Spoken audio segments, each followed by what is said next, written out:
देश के कई राज्यों में नकली दवा बेची जा रही है। करोड़ों की दवाओं का कारोबार किया जा रहा है।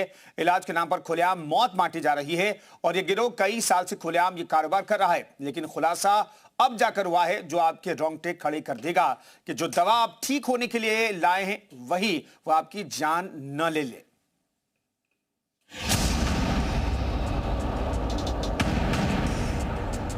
नकली दवा का कारोबार, खुलेआम बिक रही मौत।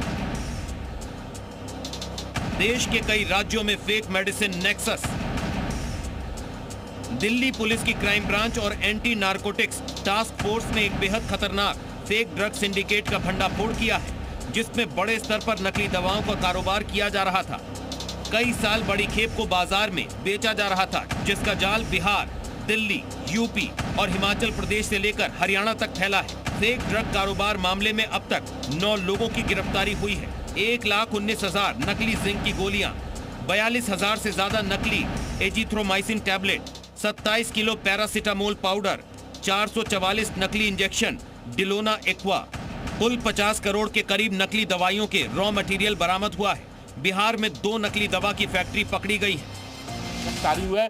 बेहद ऑर्गेनाइज तरीके से होलसेल में इन दवाइयों को सप्लाई किया जाता है और इस पूरे मामले में पहली गिरफ्तारी दिल्ली के होलसेल मार्केट चांदनी चौक से हुई। उसके बाद पुलिस एक एक करके इस रैकेट तक पहुंची और 9 लोगों को गिरफ्तार किया। पुलिस का कहना है कि इस मामले में कई ऐसे रिटेलर भी हैं जो इनसे दवाइयां खरीदते थे। अब उनकी गिरफ्तारी के लिए लगातार छापेमारी भी की जा रही है।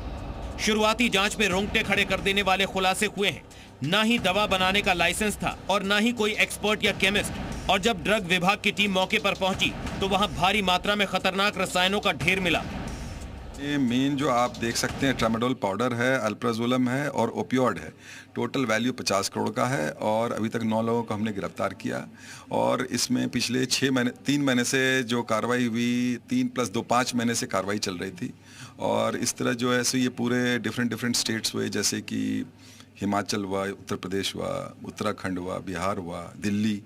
इन सब में जो इनका जाल फैला हुआ था उसको हमने जो है सो बस्ट किया है। जो दवाएं पकड़ी गई हैं, उनमें से कुछ का इस्तेमाल हेरोइन के विकल्प के तौर पर किया जा रहा था।